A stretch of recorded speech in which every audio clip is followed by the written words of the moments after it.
ಇಂದು CM Siddaramaiah ರಾಜ್ಯ ಮಟ್ಟದ ಜನತಾ ದರ್ಶನ ಕಾರ್ಯಕ್ರಮವನ್ನ ನಡೆಸಲಿದ್ದಾರೆ. ಜನರ ಸಮಸ್ಯೆಯನ್ನ ಆಲಿಸಿ ಸ್ಥಳದಲ್ಲೇ ಪರಿಹಾರವನ್ನ ನೀಡಲು ನಾಡದೊರೆ ಸಿದ್ದರಾಮಯ್ಯ ಮುಂದಾಗಿದ್ದಾರೆ.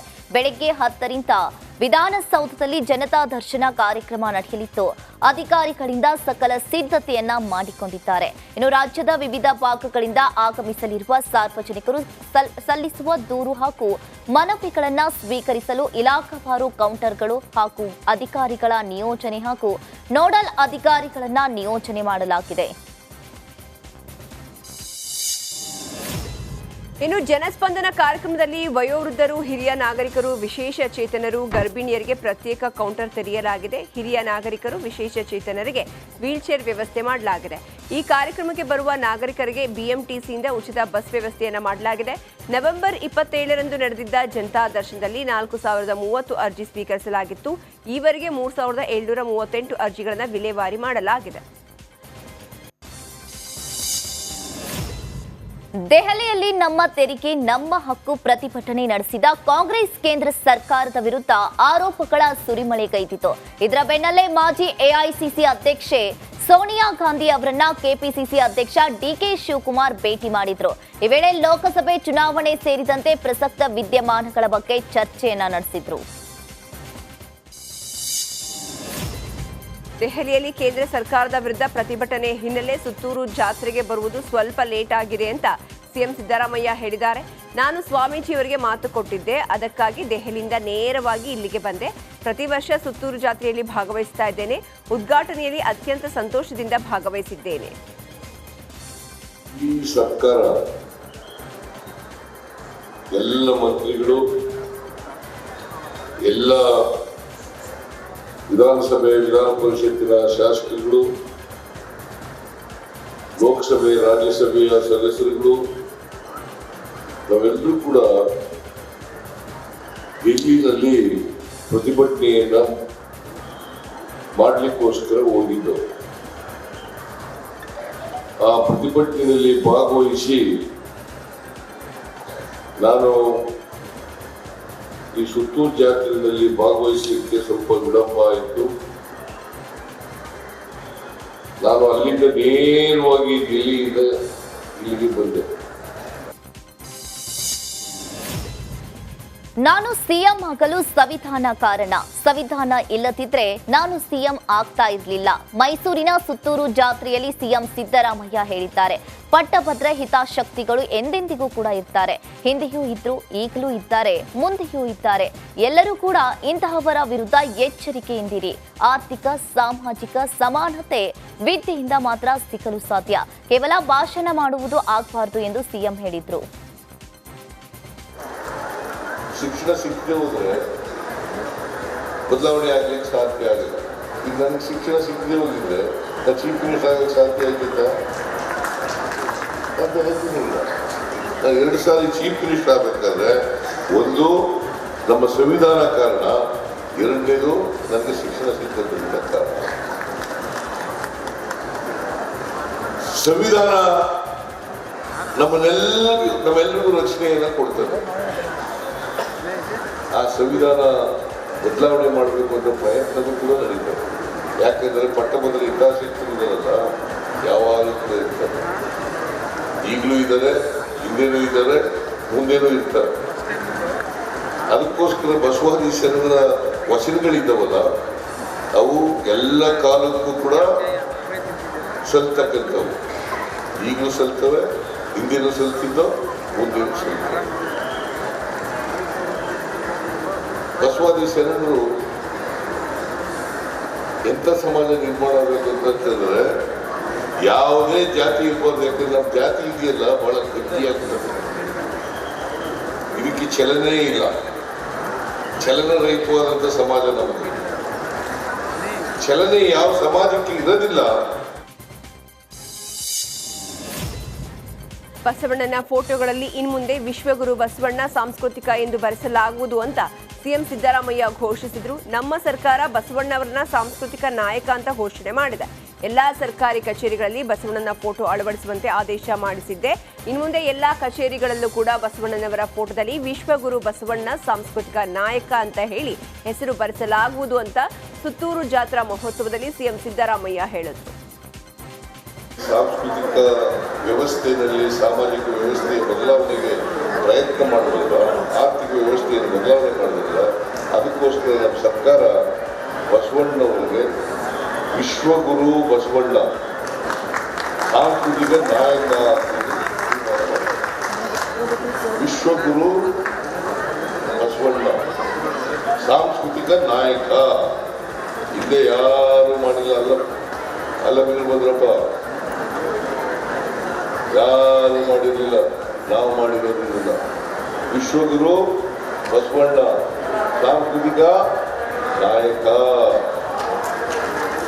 ಅದಕ್ಕೆ ನಾನು ತೀರ್ಮಾನ ಮಾಡಿದ್ದೀನಿ, ಹಿಂದೆ ಬಸವಣ್ಣವ್ರ ಫೋಟೋನ ಎಲ್ಲ ಸರ್ಕಾರಿ ಕಚೇರಿಗಳಲ್ಲಿ ಇಡಬೇಕು ಅಂತ ಮಾಡಿದ್ದೆ.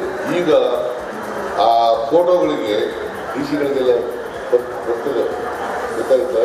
ವಿಶ್ವಗುರು ಬಸವಣ್ಣ ಸಾಂಸ್ಕೃತಿಕ ನಾಯಕ ಅಂತ ಬರೆಸ್ತಾ ಇದ್ದೆ. ಎಲ್ಲರೂ ಬಂದಿದೆ.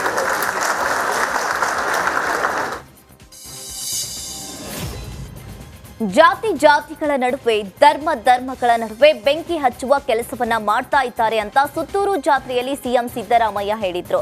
ಬಸವಣ್ಣನವರು ಅನುಭವ ಮಂಟಪವನ್ನ ಮಾಡಿದ್ರು. ಅದೇ ರೀತಿ ಇಲ್ಲಿ ಕುಳಿತಿದ್ದೇವೆ, ಡಿಸಿ ಒಕ್ಕಲಿಗರಿದ್ದಾರೆ, ನಾನು ಕುರುಬ ಇಲ್ಲಿ ಕುಳಿತಿದ್ದೇನೆ. ದಲಿತರು, ಕ್ರಿಶ್ಚಿಯನ್ನರು, ಲಿಂಗಾಯತರು ಎಲ್ಲ ಜಾತಿವಾರು ಒಟ್ಟಿಗೆ ಕೂರುವ ಕೆಲಸವಾಗಬೇಕು ಅಂತ ಹೇಳಿದ್ರು. ಸಮಾಜದಲ್ಲಿ ಜಾತಿಗಳ ನಡುವೆ ಧರ್ಮಗಳ ನಡುವೆ ಬೆಂಕಿ ಹಚ್ಚತಕ್ಕಂಥ ಕೆಲಸವನ್ನು ಮಾಡ್ತಾ ಇದ್ದಾರೆ. ಇಂಥ ಜಾತ್ರೆಗಳ ಮೂಲಕ ಈ ಥರ ಬೆಂಕಿ ಹಚ್ಚಿ ಜಾತಿ ವಿಂಗಡಣೆ ಮಾಡ್ತಕ್ಕಂಥ ಪ್ರಯತ್ನ ಏನು ನಡೆಸ್ತಾ ಇದ್ದಾರೆ, ಅವುಗಳೆಲ್ಲರೂ ಕೂಡ ಪರಿಹಾರ ಕೊಡ್ತಕ್ಕಂಥ ಕೆಲಸವನ್ನು ಇಂಥ ಜಾತ್ರೆಗಳು ಮಾಡ್ತವೆ ಅಂತಕ್ಕಂಥ ಮಾತುಗಳನ್ನು ಹೇಳಲಿಕ್ಕೆ ಬಯಸ್ತಾ ಇದ್ದೇನೆ. ಕುವೆಂಪು ಅವರು ಹೇಳಿದ್ರು, ಸರ್ವ ಜನಾಂಗದ ಶಾಂತಿಯ ತೋಟವನ್ನು ನಿರ್ಮಾಣ.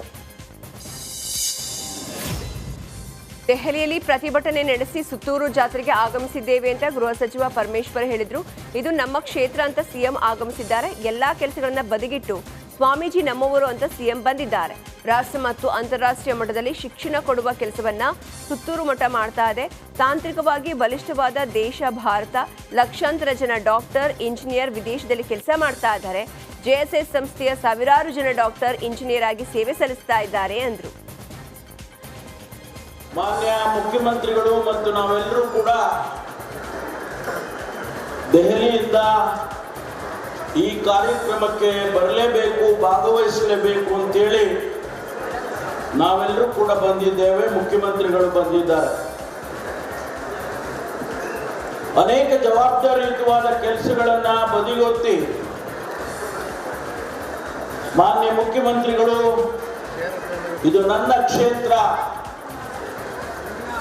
ಸ್ವಾಮೀಜಿಯವರು ನಮ್ಮವರು, ಹಾಗಾಗಿ ನಾವು ಆ ಕಾರ್ಯಕ್ರಮಕ್ಕೆ ಹೋಗಲೇಬೇಕು ಅಂತೇಳಿ ಇವತ್ತು ಬಂದಿದ್ದಾರೆ.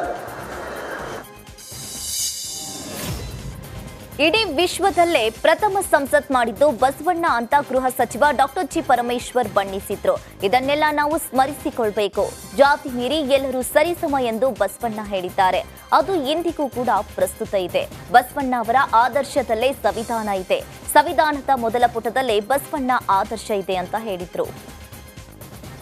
ಸಮಾಜದ ನ್ಯೂನತೆಗಳನ್ನು ಅರ್ಥ ಮಾಡಿಕೊಂಡು 850 ವರ್ಷಗಳ ಹಿಂದೆ ಈ ದೇಶಕ್ಕೆ ಸಮಾನತೆಯನ್ನ ಪ್ರತಿಪಾದನೆ ಮಾಡಿದ್ದು ಅಣ್ಣ ಬಸವಣ್ಣ. ಇಡೀ ವಿಶ್ವದಲ್ಲೇ ಪ್ರಪ್ರಥಮ ಬಾರಿಗೆ ಒಂದು ಪಾರ್ಲಿಮೆಂಟ್ ಅನ್ನ ಮಾಡಿ ಎಲ್ಲರಿಗೂ ಕೂಡ ಅವಕಾಶವನ್ನ ಕಲ್ಪಿಸಿಕೊಡ್ತಕ್ಕಂತ ಪಾರ್ಲಿಮೆಂಟ್ ಅನ್ನ ಮಾಡಿದ್ದು ಅಣ್ಣ ಬಸವಣ್ಣ ಇಡೀ ವಿಶ್ವದಲ್ಲಿ ಅನ್ನೋದನ್ನ ಇವತ್ತು ನಾವು ಸ್ಮರಿಸಿಕೊಳ್ಬೇಕಾಗುತ್ತದೆ. ಈ ಸಮಾಜದ ನ್ಯೂನತೆಗಳನ್ನ ಅರ್ಥ ಮಾಡಿ ಭಾರತ ಹಳ್ಳಿಗಳ ದೇಶ. ಹಳ್ಳಿಗಳ ಉದ್ಧಾರದಿಂದ ದೇಶದ ಅಭಿವೃದ್ಧಿ ಸಾಧ್ಯ. ಮೋದಿ ಅವರು ಸಮೃದ್ಧಶಾಲಿ ಭಾರತ ನಿರ್ಮಾಣಕ್ಕೆ ಮುಂದಾಗಿದ್ದಾರೆ ಎಂದು ಬಿಜೆಪಿ ರಾಜ್ಯಾಧ್ಯಕ್ಷ ಬಿವೈ ವಿಜೇಂದ್ರ ಹಾಡಿ ಹೊಗಳಿದ್ದಾರೆ. ಸಮಾಜದ ಕಟ್ಟಕಡೆಯ ವ್ಯಕ್ತಿಗೂ ಸವಲತ್ತುಗಳು ತಲುಪಬೇಕು, ಯುವಕರು ಉದ್ಯೋಗದಾತರಾಗಬೇಕು. ಹಾಗಾಗಿ ಮೋದಿಯವರು ಹಲವು ಕಾರ್ಯಕ್ರಮಗಳನ್ನು ನೀಡಿದ್ದಾರೆ. ಕೃಷಿಗೆ ಹೆಚ್ಚು ಒತ್ತು ನೀಡಿದರೆ ಗ್ರಾಮೀಣ ಪ್ರದೇಶಗಳ ಅಭಿವೃದ್ಧಿ ಸಾಧ್ಯ. ಸ್ವದೇಶಿ ಮೇಳಗಳ ಮೂಲಕ ಜನರಲ್ಲಿ ಜಾಗೃತಿ ಮೂಡುತ್ತದೆ ಎಂದು ಹೇಳಿದರು.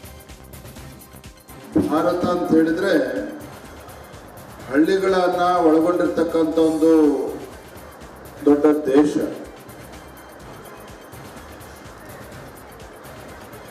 ಹಳ್ಳಿಗಳು ಉದ್ಧಾರ ಆದಾಗ ಮಾತ್ರ ದೇಶ ಉದ್ಧಾರ ಆಗೋದಕ್ಕೆ ಸಾಧ್ಯ ಅಂತೇಳಿ ಹಿರಿಯರು ಹೇಳ್ತಾರೆ. ನಮ್ಮ ದೇಶದ ಹೆಮ್ಮೆಯ ಪ್ರಧಾನಮಂತ್ರಿ ನರೇಂದ್ರ ಮೋದಿಜಿಯವರು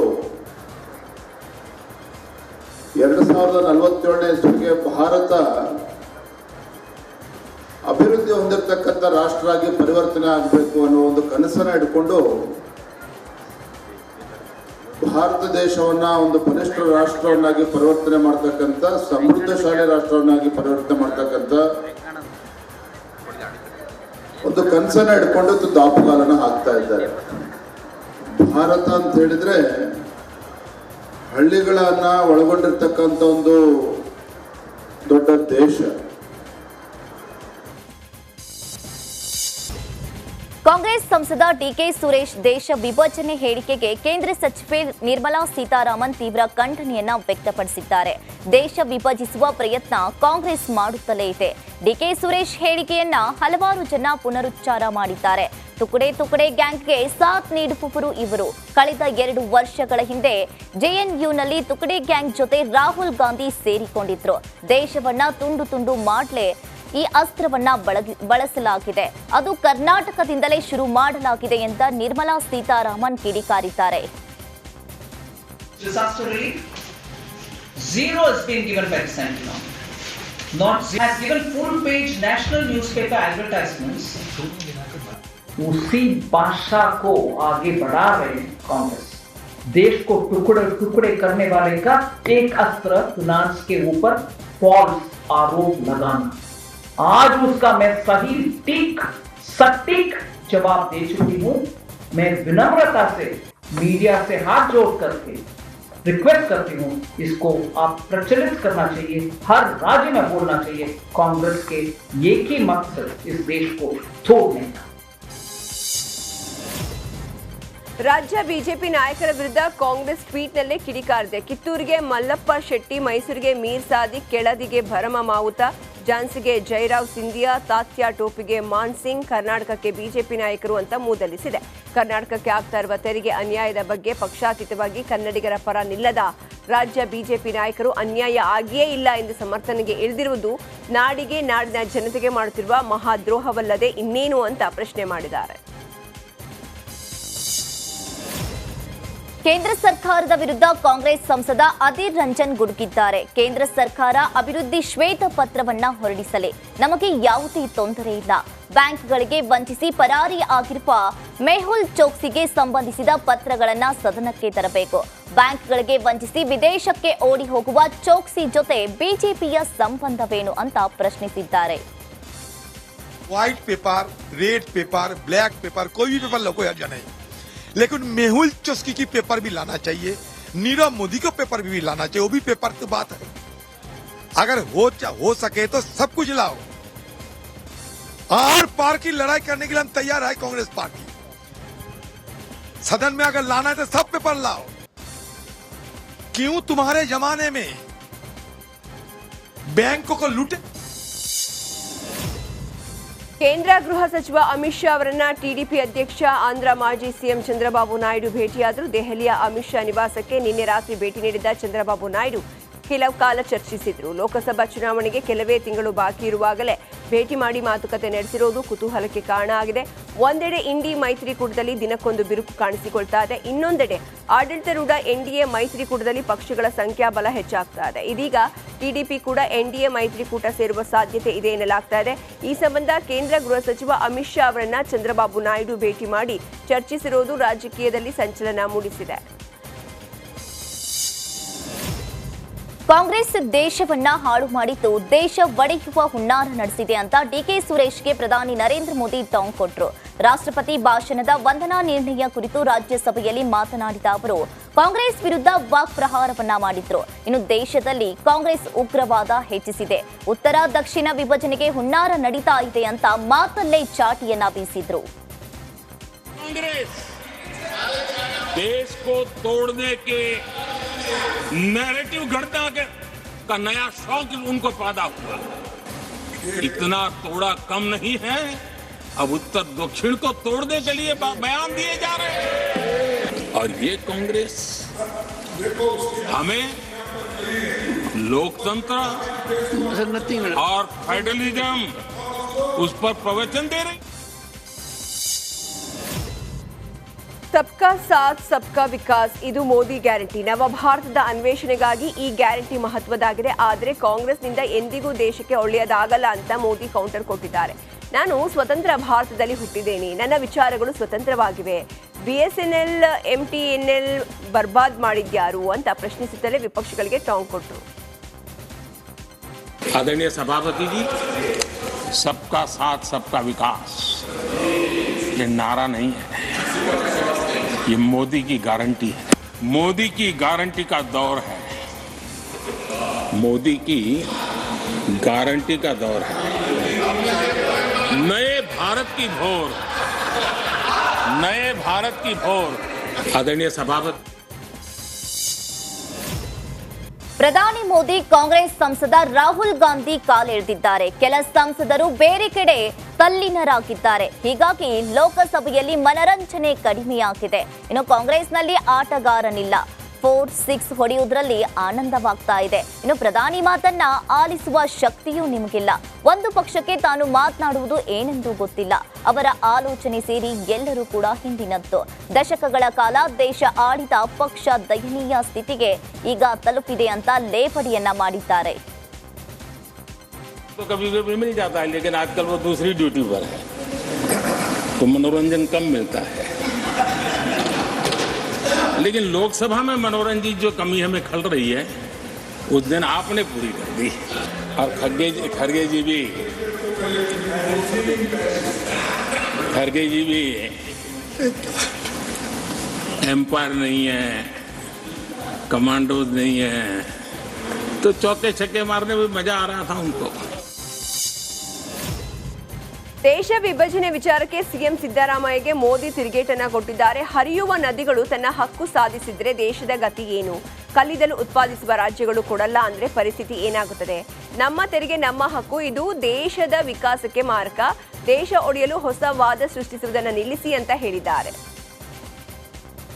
पूछना चाहता हूं आदरणीय सभापति जी, क्या अगर हिमालय कल कहना शुरू कर दें, हिमालय कल बोलना शुरू कर दें ये नदियां मेरे हाथ से बहती हैं, मैं तुम्हें पानी नहीं देने दूंगा, पानी का अधिकार मेरा है, देश का क्या होगा? जिन राज्यों में कोयला है वो कह दें कोयला नहीं मिलेगा, ये हमारी संपत्ति है, जाओ तुम अंधेरे में गुजारा करो। देश कैसे चलेगा? देश को तोड़ने के लिए नए नए नैरेटिव खोजना बंद कर दीजिए। देश को आगे बढ़ना है, देश को एक साथ लेकर के चलने का प्रयास कीजिए। ಕರ್ನಾಟಕ ಸರ್ಕಾರದ ತೆರಿಗೆ ಪ್ರೊಟೆಸ್ಟ್ಗೆ ಕೇಂದ್ರ ಸಚಿವೆ ನಿರ್ಮಲಾ ಸೀತಾರಾಮನ್ ಕೌಂಟರ್ ಕೊಟ್ಟಿದ್ದಾರೆ. ದೆಹಲಿಯಲ್ಲಿ ಮಾತನಾಡಿದ ಅವರು, ಕರ್ನಾಟಕದ ಸಿಎಂ ಸಿದ್ದರಾಮಯ್ಯ 13 ಬಜೆಟ್ ಅನ್ನ ಮಂಡಿಸಿದ್ದಾರೆ. ಅವರ ಹೇಳಿಕೆ ನಿಜವಾಗ್ಲೂ ಕೂಡ ನನಗೆ ಆಶ್ಚರ್ಯವನ್ನ ತರಿಸಿದೆ. 5 ಗ್ಯಾರಂಟಿಯನ್ನ ನೀಡಿ ಕರ್ನಾಟಕ ಸರ್ಕಾರ ಬರಿದಾಗಿದೆ. ಇನ್ನು ಗ್ಯಾರಂಟಿ ಕಾರಣ ಅಭಿವೃದ್ಧಿಗೆ ಹಣ ನೀಡಕ್ಕಾಗಲ್ಲ. ಆರಂಭದಲ್ಲಿಯೇ 40,000 ಕೋಟಿ ಹಣ ಬೇಕೆಂದು ಹೇಳಿದ್ರು. ಇದೀಗ 58,000 ಕೋಟಿ ಬೇಕು ಎಂದು ಹೇಳ್ತಾ ಇದ್ದಾರೆ. ಆದ್ರೆ ನಮಗೆ ಕನಿಷ್ಠ 60,000 ಕೋಟಿ ಬೇಕೆಂದು ಗೊತ್ತಿತ್ತು. ಈಗ ಅದು ಬಂದು ಇಲ್ಲ, ಮಾತನಾಡ್ತಾ ಇದ್ದಾರೆ ಎಂದು ತಿರುಗೇಟನ್ನ ನೀಡಿದ್ರು. Government of Karnataka, using taxpayers' money, has given full-page national newspaper advertisements. Leave all that. 6 claims, I've answered each one for you. But 2 are outrageously false claims. Outrageously, in parliamentary language, not the truth. Asatya. What are they? One, it says for drought relief, which is disaster relief, 0 is being given by the central government. Not 0. I told you a total of ದೆಹಲಿಯಲ್ಲೇ ದೇಶ ವಿಭಜನೆಗೆ ಷಡ್ಯಂತ್ರ ನಡೀತಾ ಇದೆ ಅಂತ ಕೇಂದ್ರ ಸಚಿವೆ ಶೋಭಾ ಕರಂದ್ಲಾಜೆ ಕಿಡಿಕಾರಿದ್ರು. ದೇಶ ವಿಭಜನೆ ಮಾತಿಗೆ ಹರಿಹಾಯ್ದು. ಕಾಂಗ್ರೆಸ್ ನಾಯಕರ ಈ ಮಾತಿಗೆ ಖರ್ಗೆ, ರಾಹುಲ್, ಸೋನಿಯಾ ಗಾಂಧಿ ಉತ್ತರಿಸಬೇಕು. ರಾಜ್ಯ ನಾಯಕರ ಮೂಲಕ ಹೈ ನಾಯಕರು ಹೇಳ್ತಾ ಇದ್ದಾರೆ ಎಂದು ಕಾಂಗ್ರೆಸ್ ವಿರುದ್ಧ ಶೋಭಾ ಕರಂದ್ಲಾಜೆ ವಾಗ್ದಾಳಿ ನಡೆಸಿದ್ದಾರೆ. ಇವತ್ತು ಯಾವ ಮಾನಸಿಕತೆ ಇದೆ ಕಾಂಗ್ರೆಸ್ ಇಂದು, ಅದರ ಬಗ್ಗೆ ನಾನು ಆಗ್ಲೇ ಹೇಳಿದೆ. ಇದು ಡೆಲ್ಲಿಯಲ್ಲಿ ನಡೀತಾ ಇರುವಂತ ಷಡ್ಯಂತ್ರ. ರಾಜ್ಯದ ನಾಯಕರ ಮೂಲಕ ಡೆಲ್ಲಿಯವರು ಹೇಳಿಸ್ತಾ ಇದ್ದಾರೆ. ಇದಕ್ಕೆ ಉತ್ತರ ಕೊಡಬೇಕಾದವರು ಸೋನಿಯಾ ಗಾಂಧಿ, ಇದಕ್ಕೆ ಉತ್ತರ ಕೊಡಬೇಕಾದವರು ರಾಹುಲ್ ಗಾಂಧಿ, ಇದಕ್ಕೆ ಉತ್ತರ ಕೊಡಬೇಕಾದವರು ಮಲ್ಲಿಕಾರ್ಜುನ ಖರ್ಗೆ ಅವರು. ನಾನು ಅಂಕಿಅಂಶ ಸಮೇತ ಹೇಳ್ತಾ ಇದ್ದೀನಿ. ಕರ್ನಾಟಕ ರಾಜ್ಯ ಅಯೋಧ್ಯೆಯಲ್ಲಿ ರಾಮ ಮಂದಿರ ನಿರ್ಮಾಣದ ಬಳಿಕ ಕಾಶಿ ಮಥುರಾದ ಬಗ್ಗೆ ಸಮರ ಸಾರುವ ಕುರಿತು ಉತ್ತರ ಪ್ರದೇಶ ಮುಖ್ಯಮಂತ್ರಿ ಯೋಗಿ ಆದಿತ್ಯನಾಥ್ ಸುಳಿವು ನೀಡಿದ್ದಾರೆ. ಅಂದು ಪಾಂಡವರಿಗಾಗಿ ಕೃಷ್ಣ 5 ಗ್ರಾಮಗಳನ್ನ ಕೇಳಿದ್ರು. ಆದರೆ ದುರ್ಯೋಧನ ತುಂಡು ಭೂಮಿ ಸಹ ನೀಡಲಿಲ್ಲ. ಈ ಕಾರಣದಿಂದ ಕುರುಕ್ಷೇತ್ರ ಕದನ ನಡೆಯಬೇಕಾಯಿತು. ನಾವು ಕೇವಲ 3 ಸ್ಥಳಗಳನ್ನಷ್ಟೇ ಕೇಳ್ತಾ ಇದ್ದೇವೆ. ಅಯೋಧ್ಯೆ, ಕಾಶಿ, ಮಥುರಾ ಇವು ಹಿಂದೂಗಳಿಗೆ ಪುಣ್ಯ ಭೂಮಿಗಳಾಗಿದೆ ಎಂದಿದ್ದಾರೆ. उस समय 5 गांव मांगे थे भाई. भगवान कृष्ण ने तो पहले कहा जब वो समझौता कराने के लिए गए थे, महाभारत का युद्ध टालने के लिए गए थे कि देना हो तो आधा दो, लेकिन इसमें भी यदि बाधा है तो दे दो केवल 5 ग्राम. लेकिन वो 5 गांव, लेकिन यहां तो ये समाज सैकड़ों वर्षों से यहां की आस्था केवल 3 के लिए बात कर रही है. 3 के लिए.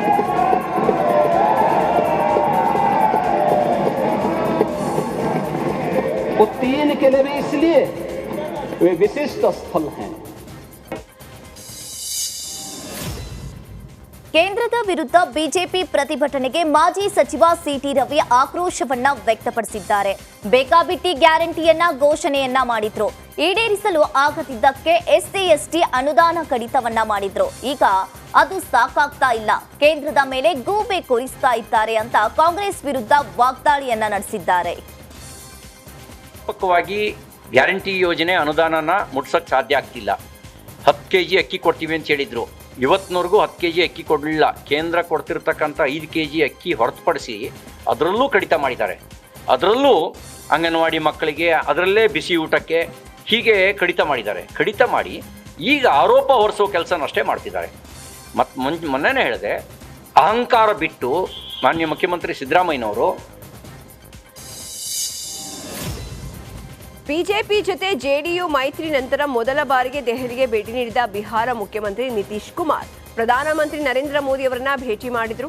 ದೆಹಲಿಯಲ್ಲಿ ಪ್ರಧಾನಿ ಮೋದಿ ನಿವಾಸಕ್ಕೆ ತೆರಳಿದ ನಿತೀಶ್ ಕುಮಾರ್ ಲೋಕಸಭೆ ಚುನಾವಣೆ ಗೆಲುವಿನ ರಣತಂತ್ರಗಳ ಬಗ್ಗೆ ಚರ್ಚೆ ಮಾಡಿದ್ರು. ನಮ್ಮ ಕೆಲಸ ಕನ್ನಡಿಗರ ಹಿತರಕ್ಷಣೆಯನ್ನ ಕಾಪಾಡುವುದು.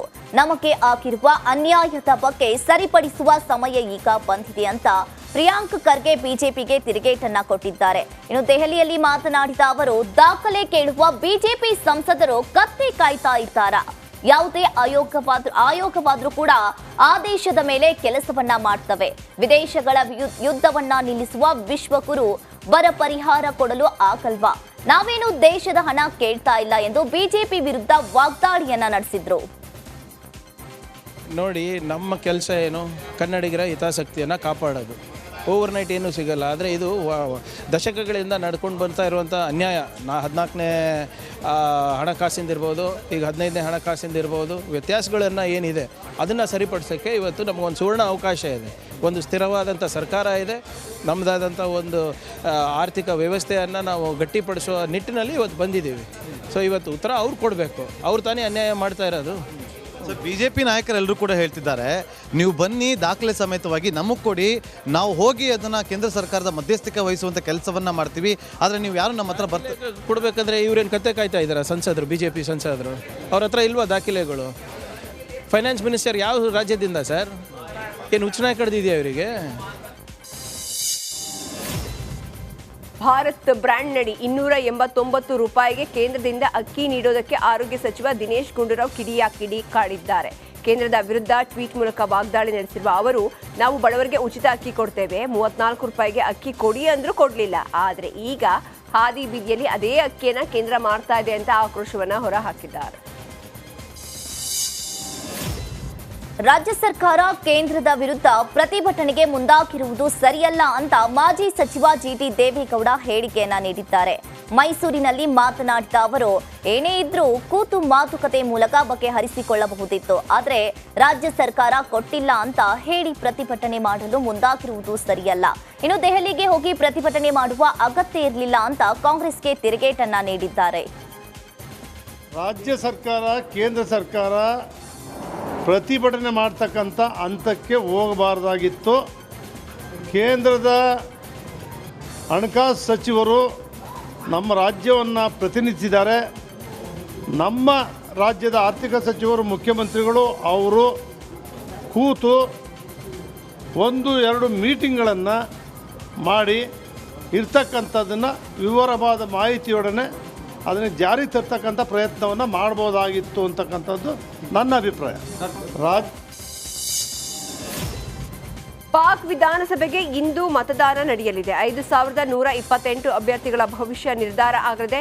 ಇಮ್ರಾನ್ ಖಾನ್ ನೇತೃತ್ವದ ಪಾಕಿಸ್ತಾನ್ ತೆಹರಿಕೆ ಇನ್ಸಾಫ್, ಪಾಕಿಸ್ತಾನ ಮುಸ್ಲಿಂ ಲೀಗ್ ಮತ್ತು ಬಿಲಾವಲ್ ಭುಟ್ಟೋ ಜರ್ದಾರಿ ನೇತೃತ್ವದ ಪಾಕಿಸ್ತಾನ ಪೀಪಲ್ಸ್ ಪಾರ್ಟಿ ಚುನಾವಣಾ ಕಣದಲ್ಲಿರುವ ಪ್ರಮುಖ ಪಕ್ಷಗಳಾಗಿವೆ.